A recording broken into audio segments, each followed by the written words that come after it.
Welcome to Mishna study Masechet Kilayim Perek Tet Mishna Zayin. Over here in this Mishnah, we're going to speak about things that don't need to be checked. Things, where there may be sha'anez, maybe there won't be. It may be a safek, maybe it's a hazakah that there is no sha'anez in it. So these are things that don't need to be checked. Habirsim, vehabardesim, vehadal matikyon. Right?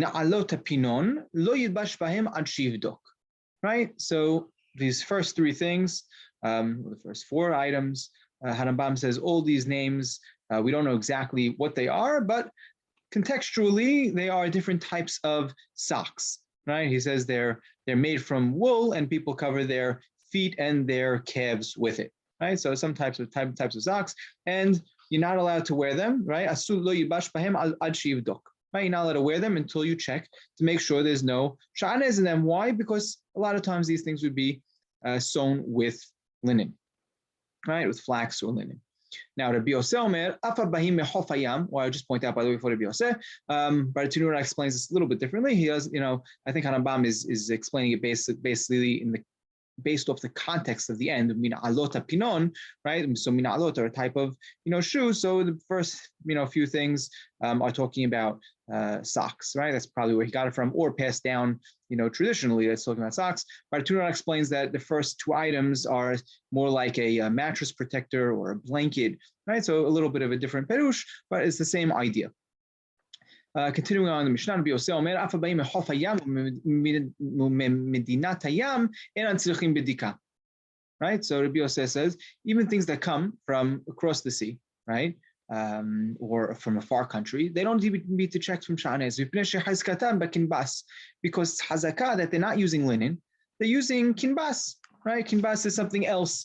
It's not considered a linen. It's more like a hemp, right?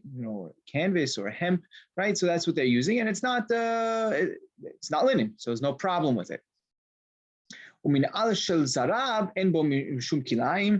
This last thing is some type of shoe that they would wear, and they would wear it to walk on carpets, Harambam says, or different types of matzaot, maybe some type of mattress or something. They would walk on some, or like more mats, right? Mats or carpets, that's what they would walk on. Harambam in the Chibur, right, in the Mishneh Torah, he points out that this is a shoe that's Kilayim, right?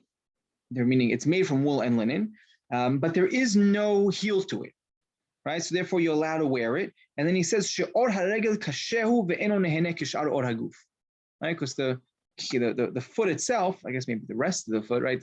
The skin is very tough, right? It's not as thin skin as the rest of the body, and it doesn't benefit like the rest of the body. And therefore, he says this min al shel zarav is allowed, even though it has kilayim in it. Just also to point out, then the Yerushalmi explains. Harambam quotes over here that Rabbi Yosef spoke about when he's talking about at a time when linen wasn't found in these other countries, right? That's why he had traditionally passed down that you don't need to check if it comes from the other countries. Why is he saying this? Because in that time when he heard this statement, or from wherever the statement is from, linen, flax wasn't used to sew in these other countries, and that's what the Talmud Yerushalmi says. Hada detemar barishona shelo hayta pishta mitzuya b'chol makom, aval achshav she'apishta mitzuya b'chol makom tzricha bedika. Right? Today, that pishtan is found everywhere, so even things that come from across the ocean, from across the sea, would also be hayav in checking to make sure that it's not kilayim.